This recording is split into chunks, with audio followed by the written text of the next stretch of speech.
Pasamos a Suratul A'raf, el Sura 7, donde se nos habla también de la historia de Adam alayhi salam, pero se vincula más a su capacidad de escoger entre el bien y el mal, ¿no? Y a esa lucha, digamos, por no sucumbir a los impulsos básicos, ¿no?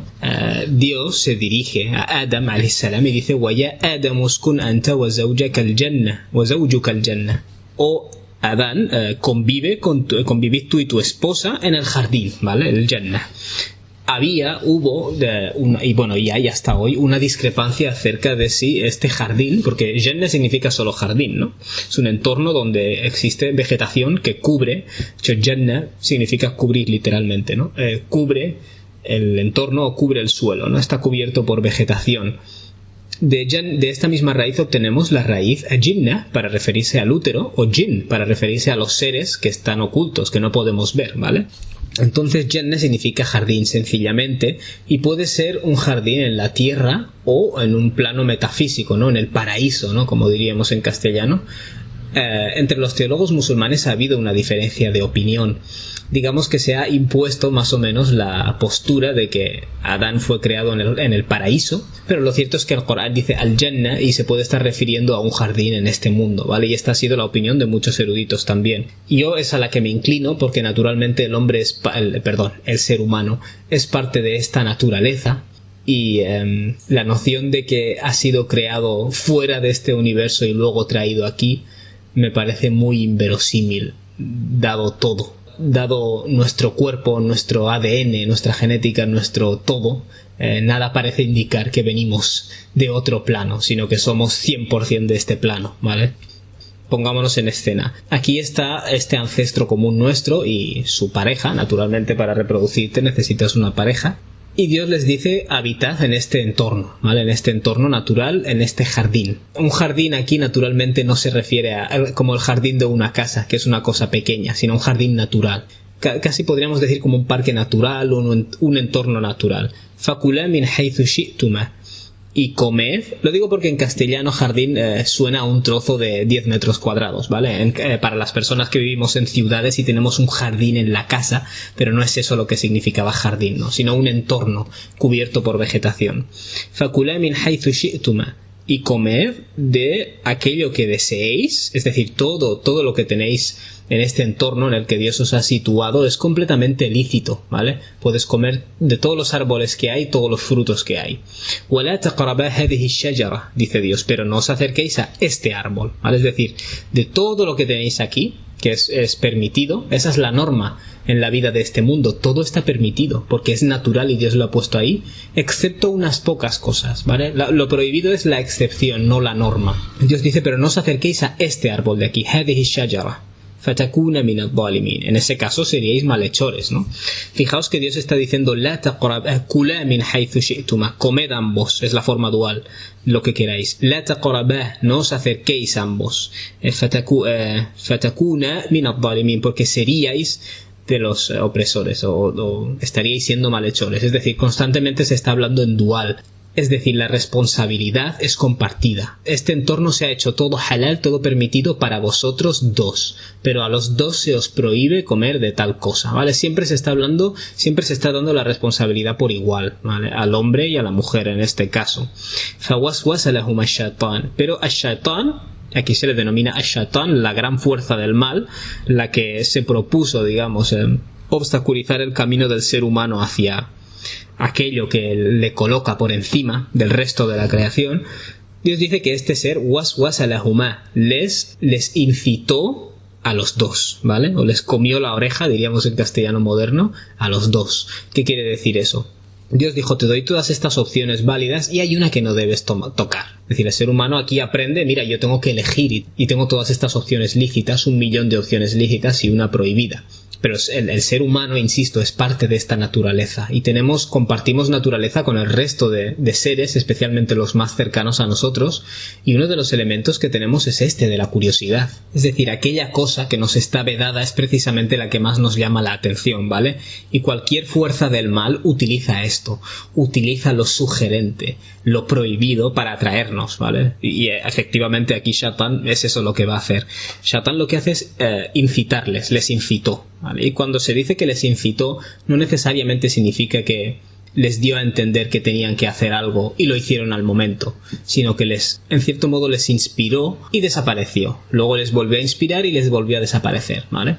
Es decir, cuando tú tienes una fuerza del mal, en muchos casos se toma su tiempo para convencerte de que hagas algo. Te va comiendo la oreja poco a poco, ¿no?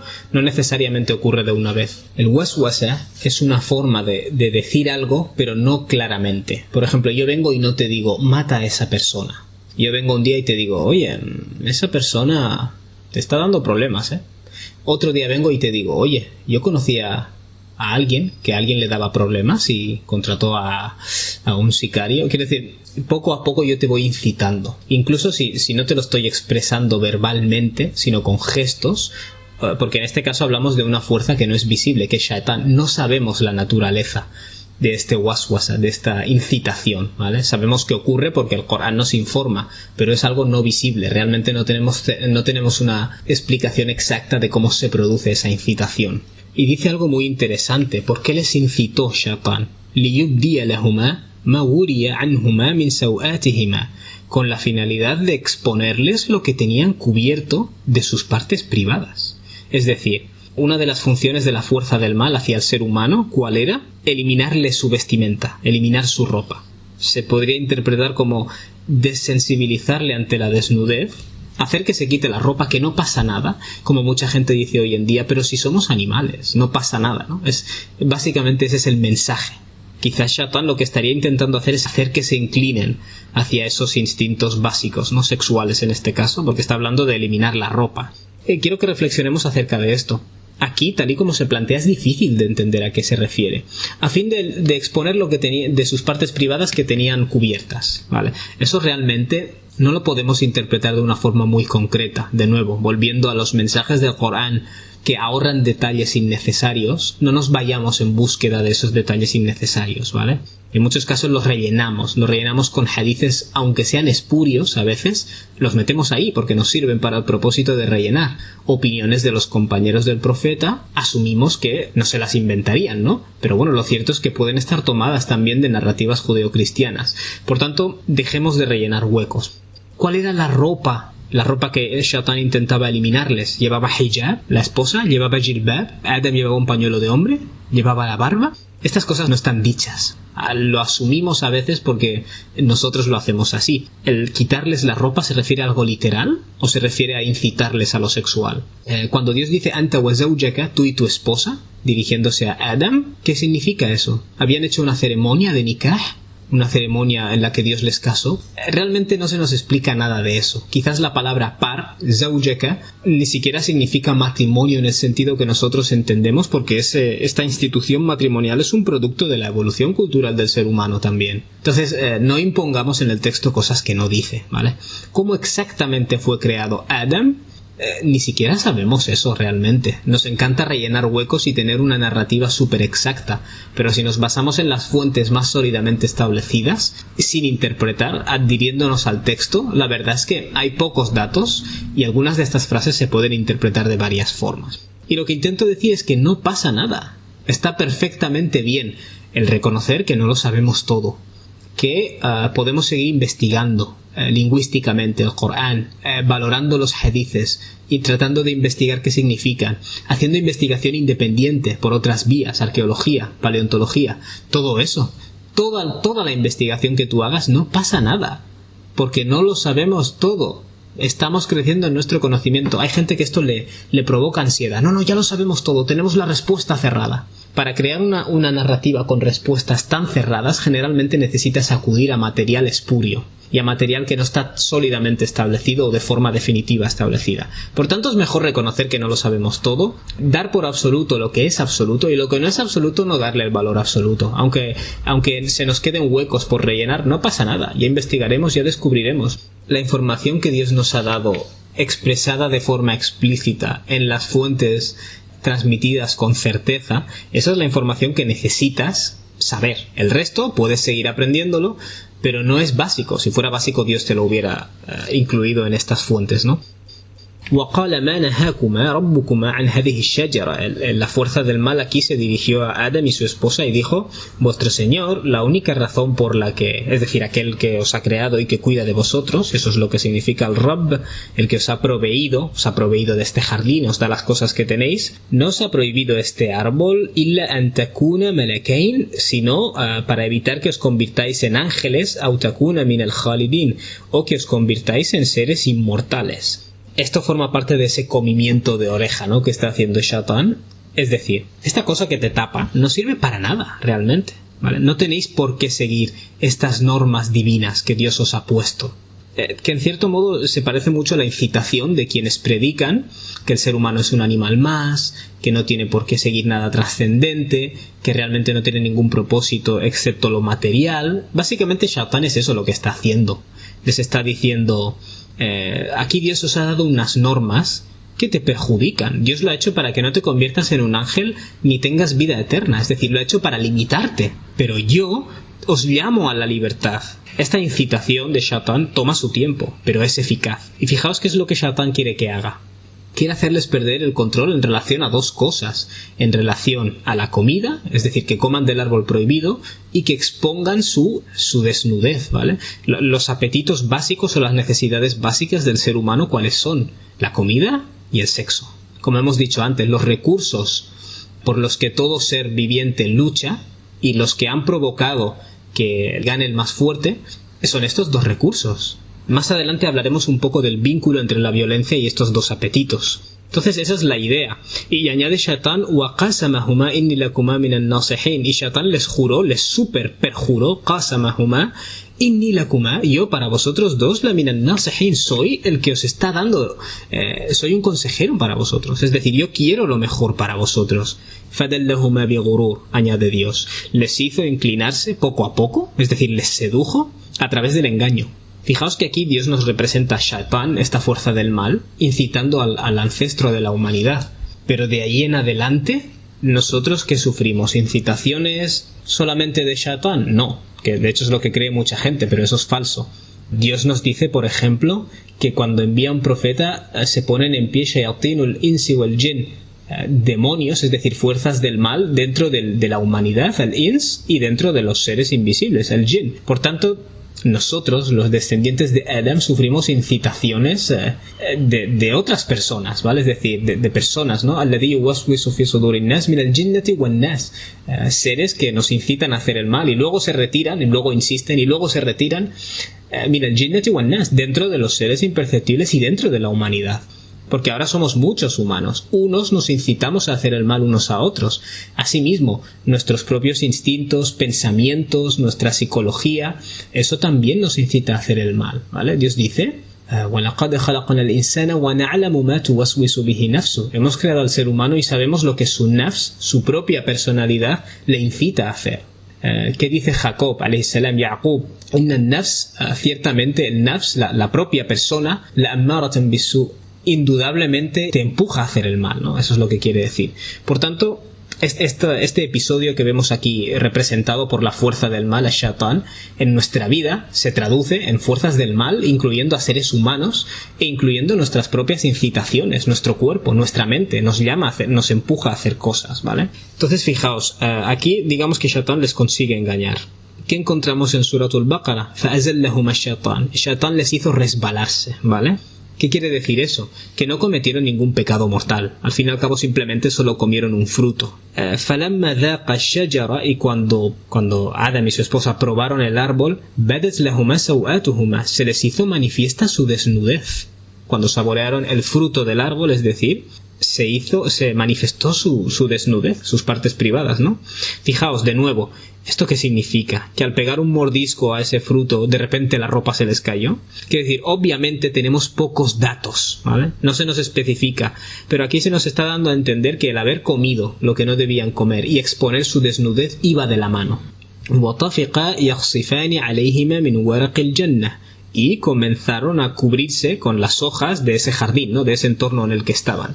Lo cual indica que este sentimiento de la vergüenza es algo primitivo, es decir, hemos tenido nuestra especie humana desde un principio, ¿vale? El concepto de taparse, de que estas zonas son privadas, tal y como notaron su desnudez, empezaron a cubrirse.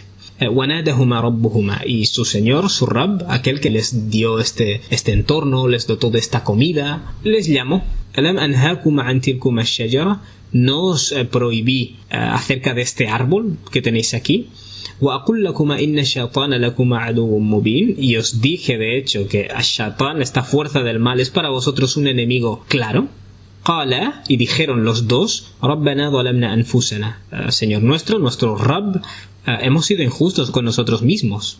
Es decir, están hablando los dos, por cierto, los dos se han equivocado, Dios reprocha a los dos y los dos piden perdón y los dos son perdonados, ¿vale? Siempre es en pareja. No existe ella le tentó a él y él cayó y entonces Dios la castigó a ella. De hecho, no hay ningún castigo aquí. Esto contrasta, por cierto, el hecho de reconocer su error con Shaytan. Shaytan que dice, Bima aghwaytani, como tú, Dios, me has desviado, voy a intentar desviar por completo a esta especie, a los descendientes de Adam. Y añaden, wa in lam taghfir lana wa tarhamna, y si no nos perdonas y nos tienes misericordia, amor, empatía, cariño, todo eso está dentro de Rahma. Y esto que indica que la relación con Dios se basa en esperanza. Y aquí estamos hablando de la humanidad en su periodo más primitivo, en su periodo infantil como especie, quiero decir, y en la relación se basa en esto, ¿vale? Precisamente en el perdón, en buscar el perdón. لَنَكُونَنَّ مِنَ الْخَاسِرِينَ. Si no nos perdonas y nos tienes misericordia, estaremos sin duda entre los fracasados o entre los perdedores. Imaginaos a esta especie, a los seres humanos, recién introducidos a este mundo extraño de la responsabilidad. Ellos se ven como miembros de las criaturas de este mundo, con unos instintos, con unos deseos que se pueden manipular, que en este caso han sido manipulados con éxito, pero a la vez reconocen que son responsables por esas acciones. Entonces esto provoca un dilema.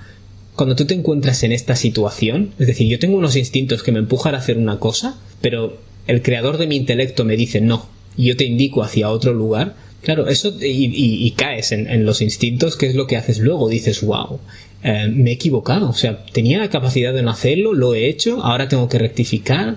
Es ese extraño mundo de lo que representa ser seres con capacidad de elegir. En Suratul Baqara que nos dice Dios, fataba alayh, Dios se volvió a él, Dios les perdonó. Y fijaos lo que dice Dios ahora, qala ihbitu ba'dukum li ba'din adu. Dios dice, muy bien, ahora descended, bajad, los unos seréis enemigos de los otros. Aquí que se suele entender que Dios les expulsó del paraíso, ¿no? Y les dijo descended a la tierra. Realmente tú hubieras esperado que se use el verbo anzala, ¿vale? En ese caso descended, que es el que Dios usa para la revelación. Anzala al-Furqan, ¿vale? Anzala al-Tawrat o al-Injil. Pero en este caso Dios dice ihbitu, descended, bajad.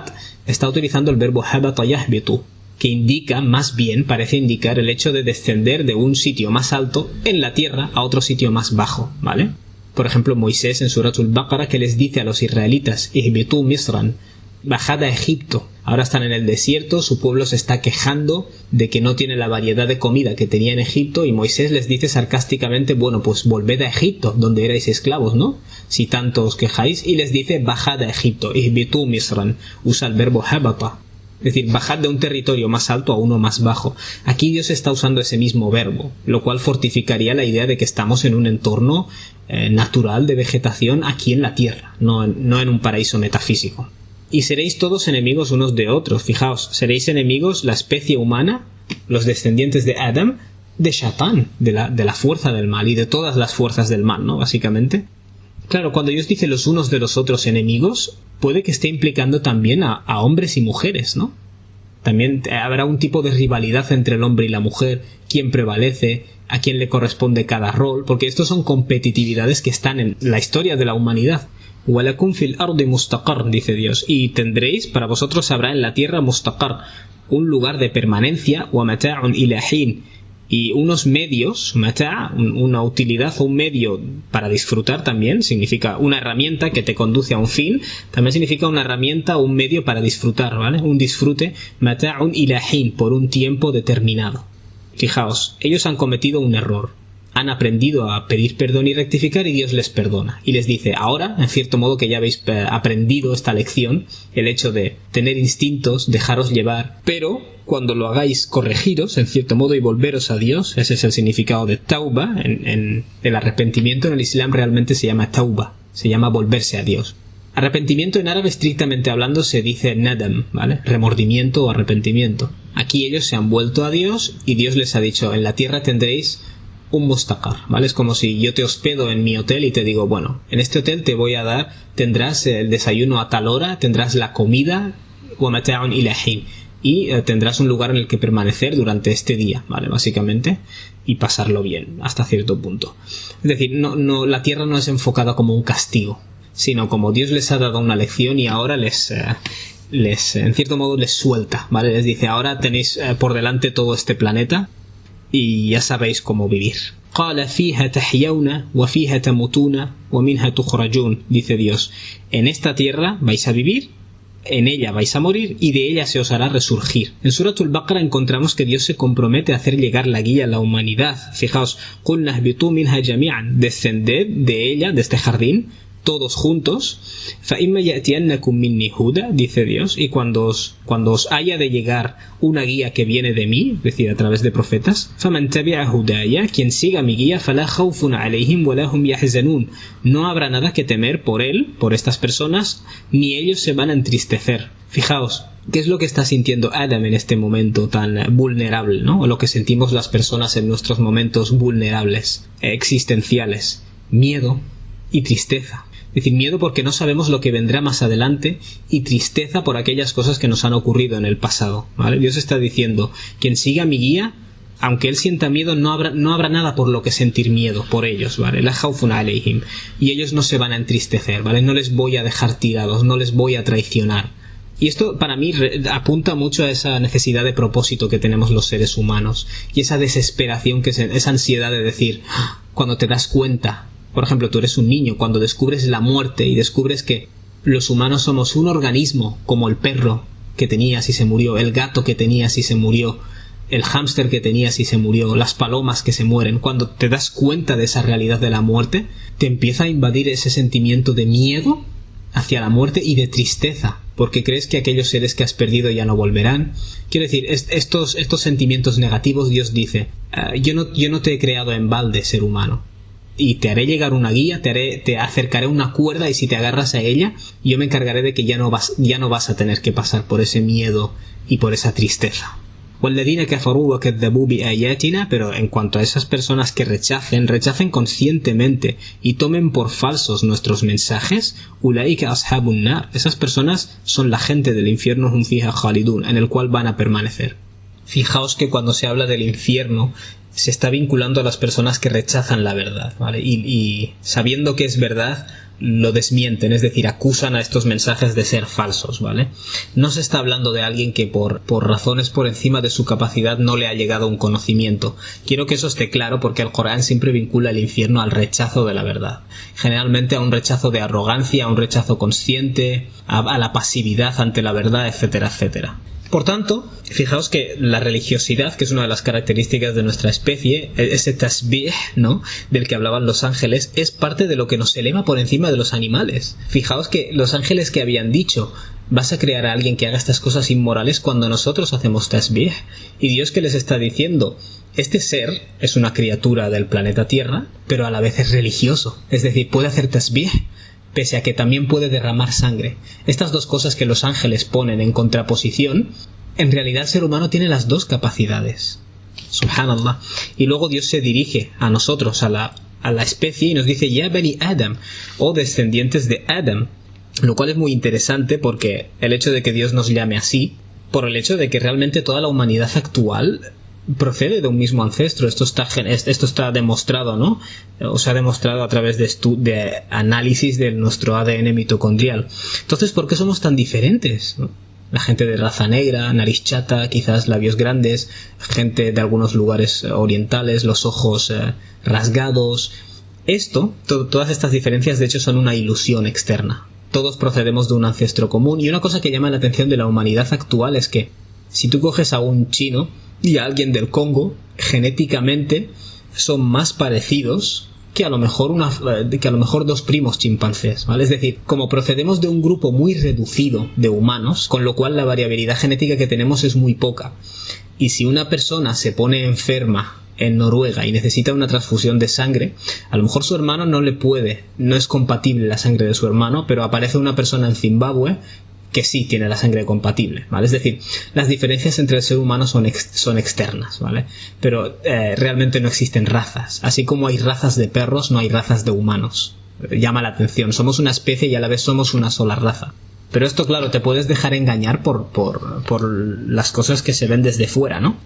Pero se cree que hasta hace 100.000 años el ser humano no salió de África, y hasta hace unos 65.000 años no se empezó a enfrentar a climas completamente diferentes, ¿vale? Y de ahí surgen las grandes diferencias. De hecho, se cree que hasta hace 8 o 10.000 años no había seres humanos blancos. Es decir, todo esto es la fachada de fuera, ¿no? Se ha ido pintando el edificio por fuera, pero la estructura de dentro es la misma. Dios dice: Ya bani Adam, oh hijos de Adán, descendientes de Adán, qad anzalna alaykum libasa, hemos hecho descender para vosotros ropa. Yuwaris, es decir, os hemos dado este regalo de la vestimenta. También es una de las cosas que particulariza a nuestra especie. Yuwaris sawatikum warishan, lo cual sirve para cubrir vuestras vergüenzas y también como una forma de embellecimiento. Es decir, Dios reconoce que la ropa tiene estas dos funciones. Parte de nuestro instinto es que queremos tapar nuestras vergüenzas. Tenemos la idea de partes privadas, de vergüenza, es parte de lo que nos hace humanos. Pero también es cierto que seguimos queriendo tener buen aspecto a través de esa ropa. Y esto es algo reconocido por el Corán, ¿vale? Que nadie venga ahora y diga que querer tener buenas apariencias está mal en el Islam. Lo que está mal en el Islam es querer tener una apariencia llamativa a través de lo obsceno, ¿vale? A través de descubrir, de destapar más de lo que corresponde. Walibasu taqwa, añade Dios, la vestimenta de la conciencia, dhalika khair, esa es la mejor, ¿vale? Taqwa significa ser responsable o estar alerta. Estar alerta es el significado literal, ¿vale? Es decir, estar alerta porque sé que soy responsable de mis acciones, no actuar como un burro. La vestimenta del taqwa, de la responsabilidad, dhalika khair, esa es la mejor, ¿vale? Es decir, el ser humano es un ser decente. Tiene estos impulsos, pero también los puede controlar. Y además tiene esta religiosidad, es decir, está conectado con lo trascendente, como los ángeles. Dhalika min ayatillah. Esto forma parte de los mensajes de Dios, la'allahum yadhakkarun, a fin de que quizás puedan recapacitar, ¿vale? Es decir, Dios os da estos mensajes no como una historieta, sino para que recapacitéis acerca de vuestros orígenes, de vuestro origen común, de vuestros instintos, del hecho de la realidad de que están ahí, de la realidad de que Dios confía en vuestra capacidad de controlarlos, de la realidad de que os podéis equivocar, de la realidad de que si os equivocáis y luego os arrepentís, Dios os lo borra, etcétera, etcétera. ¿Vale? De la realidad de que Dios os garantiza eliminar esa desesperación y ese miedo y ese temor ante lo desconocido si tú aceptas su guía. Todas esas cosas forman parte de los mensajes que Dios nos está dando aquí a fin de que reflexionemos acerca de ellos. Ya bani Adam, añade Dios, descendientes de Adán, la yaftiyannakum shaitan, que la fuerza del mal no os ponga a prueba, no os tiente. Fijaos que el ser humano, vosotros, los descendientes de Adam, también se os tentará para que os degradéis a lo animal. También se os intentará quitar la ropa, también se os intentará hacer comer lo que no procede. Kama akhraja abawaykum min al-janna, de igual forma que expulsó a vuestros ancestros del jardín, ¿no? De este entorno. Yanzi'u anhuma libasahuma liyuriyahuma sawatihima, siempre hablando en dual, a fin de despojar de ellos, digamos, sus vestimentas con la finalidad de exponer sus partes privadas. Innahu yarakum huwa wa qabiluhu, en verdad él os ve, él y quienes trabajan para él, digamos su tribu literalmente, y insisto en que aquí se incluye a seres humanos, min haythu la tarawnahum, desde donde vosotros no podéis verlo. Es decir, habrá quien os intente arrastrar a estas cosas y vosotros ni siquiera seréis capaz de verlo. Hago yo aquí un inciso: la pornografía, la industria de la moda, todas estas industrias que nos dicen es normal, quítate la ropa, no pasa nada, somos animales, no somos más que monos que hablan, no te rayes, no sigas estas normas. Es decir, todo esto que suena guay y progre, que en muchos casos se te está pidiendo, tienes que degradarte y ser un animal más, eso es lo que se te está pidiendo. Estas fuerzas a veces tú ni siquiera las percibes. Inna ja'alna shayatina, dice Dios, hemos hecho de las fuerzas del mal awliya'a lilladhina la yu'minun, aliados para aquellas personas que no aceptan. ¿Qué quiere decir esto? En muchos casos la gente que rechaza lo trascendente, la gente que rechaza que tenemos un significado que no es puramente material, sino algo trascendente, tiende a subrayar que somos meros animales y tienden, por supuesto, a acentuar nuestros instintos, a decirte, déjate llevar, no te rayes, no sigas normas. O sea, Dios dice, estas fuerzas del mal son aliados de la gente que rechaza esto, que rechaza nuestro origen trascendente o nuestro significado trascendente, ¿no? Entonces quiero ahora finalmente dejaros con una relación entre la versión de Suratul Baqara y la de Suratul A'raf. La de Suratul Baqara, si os fijáis, los ángeles han señalado nuestro instinto de agresión, nuestra violencia. Y en la versión de Suratul A'raf vemos que las fuerzas del mal intentan potenciar nuestras dos principales necesidades, ¿no? Hemos dicho comida y sexo. Hemos dicho que para sobrevivir, no solo nosotros, sino las demás especies, hace falta acceder a estos dos recursos, la comida y el sexo. Especialmente antes de la revolución agrícola, estos instintos eran escasos. Tú no ibas al Mercadona y tenías toda la comida que querías, no ibas al Badú o te ibas de fiesta y tenías acceso a aparearte con la facilidad que ocurre hoy en día, ¿no? Había que competir por estos recursos, ¿vale? Y la competición es igual a violencia. Es decir, tanto en nuestra especie como en todas las anteriores y las demás, el que era más violento era el que ganaba, el fuerte ganaba, porque el fuerte accedía a mejor comida y el fuerte accedía a mejor sexo. Una mejor capacidad de luchar, una mayor violencia, hablando claro, ¿qué significa? Que vas a cazar a mejores animales, animales más grandes, más carne. Vas a acceder a más comida, porque cuando te tengas que pelear por otras personas por un mismo animal cazado, también podrás derrotar a esas personas y tener acceso a más comida. Y en esas incursiones, como hemos dicho, esas incursiones que se hacen de una tribu que ataca a otra para robar sus recursos, ¿qué se hace? Se accede a más mujeres. Quiere decir, mucha gente escucha esto y dice, oh, pero eso no, eso es salvaje. Eso es la historia de la humanidad. Esa es la historia de la humanidad. Lo que pasa es que estamos desconectados de esta realidad. Especialmente, como he dicho, desde después de la revolución agrícola y especialmente después de la revolución industrial, asumimos que nuestro estilo de vida es la norma del ser humano, pero no es así. Es quizás el 1 o el 2 o el 5% de la historia humana. Pero nuestros instintos no han sido dibujados por este pequeño trozo de historia, han sido dibujados por toda la historia anterior. Entonces tenemos esas dos necesidades de la comida y el sexo, y la violencia está totalmente vinculada, porque el que más agresivo es, más consigue de esto. Y la hostilidad mutua contra miembros de tu especie está presente en muchos primates, desde los monos hasta los gorilas, ¿vale? Precisamente por estas causas. Entonces, fijaos, en Suratul Baqara vemos que los ángeles subrayan ese aspecto violento, ese aspecto de agresión que ya han observado en las demás criaturas, ¿no? Sin embargo, ¿qué les dice Dios? Reconociendo la realidad de que tendrán esto, también tendrán la capacidad de controlarlo. Si nos vamos ahora a Suratul A'raf, ¿qué encontramos? Que cuando Shaitán, en cierto modo, se niega a aceptar a esta criatura, a la cual se le ha dado nobleza, ¿qué es lo que hace? El intentar potenciar sus instintos básicos. Intentar convencerle para que coma esa única opción que se le ha dicho que no coma. Intentar convencerle para que exponga su desnudez. ¿A qué está apelando Shaitán? A estos instintos básicos. Y las fuerzas del mal en toda época y todo lugar intentan apelar a nuestros instintos para que nos dejemos llevar por ellos y hagamos locuras, porque cuando tú necesitas satisfacer o una necesidad real o una necesidad creada, es cuando recurres a pisar a los demás, cuando recurres a la agresión. No es ninguna coincidencia, ¿vale? Lo que los ángeles dicen acerca del ser humano y lo que Shaitán intenta hacer después. Los ángeles es como si dijeran, este es un mero animal, y Dios dice, no es un mero animal. Y luego Shaitán, por envidia, ¿qué es lo que hace?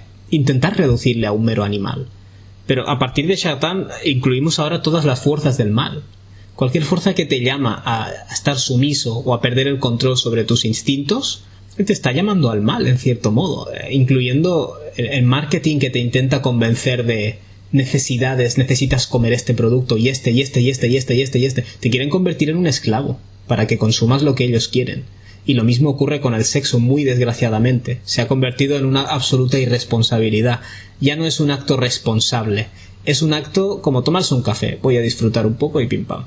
Entonces, ¿qué ocurre? Estos son fuerzas del mal, ¿vale? Tenemos que entender que cualquier fuerza que nos llama a perder el control sobre los instintos es una fuerza del mal.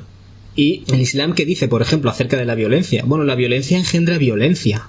Esta retaliación tú has matado a alguien de mi tribu, yo te mato a ti, y luego tú a mí, que existía mucho en la Arabia preislámica, conduce a una interminable lucha intertribal, y esta es la condición del ser humano. Fijaos el profeta Muhammad ﷺ que dijo en su discurso del adiós, en su último sermón, dijo: desde hoy queda abolida el derramamiento de sangre del jahiliya, el derramamiento de sangre de la ignorancia, ¿no? Las luchas intertribales de la ignorancia. Y eso es precisamente cuando tú lees la historia de muchos soldados que han atacado una ciudad y de repente han empezado a matar a la gente que había ahí, a enterrarles vivos, a violar a las mujeres, luego matarlas, cosas por las que no había necesidad, pero en ese momento que son ellos los que mandan y nadie les está vigilando, de repente dan rienda suelta a todo este lado salvaje. Y luego que dicen, por ejemplo, que conseguían: tenemos el poder. Y una de las cosas perturbadoras que afirman es que disfrutaban destruyendo, aunque luego están perturbados de por vida y muchos se acaban suicidando. Gente que luchó en Vietnam, hubo un ejército chino, si no me equivoco, que invadió una ciudad japonesa hace quizás medio siglo o más, hace quizás ya casi un siglo, y enterraron a gente viva, hicieron barbaridades. Estas cosas, ¿por qué se hacen? Bueno, sale ese lado, nuestro lado más básico. Y de hecho hay organizaciones terroristas, incluso algunas de ellas dicen ser islámicas, lo cual es un chiste, y es un chiste que ningún estúpido pueda llegar a creerse eso. Una de las cosas que hacen es explotar precisamente estos instintos básicos. El poder, seréis vosotros los poderosos, ya nos van a aplastar. Tendréis acceso a esclavas, en este caso. Es decir, apelar a los instintos básicos de las personas, ¿no? Para llamarles la atención. Por tanto, finalmente quiero dejar esta lección. Cuando Dios dice Inni a'lamu ma la ta'lamun, yo conozco lo que vosotros no sabéis, está dando una imagen del ser humano positiva, no fatalista, ¿vale? Es decir, este ser humano tendrá libertad de elección, podrá escoger ser ese animal del que os estáis señalando como ángeles, o podrá escoger otra cosa muy diferente. Luego, una de las cosas importantes para nuestra supervivencia como especie y sobreponernos a ese lado animal, Dios dice: Ya ayyuhannas, humanidad, inna khalaqnakum min dhakarin wa untha.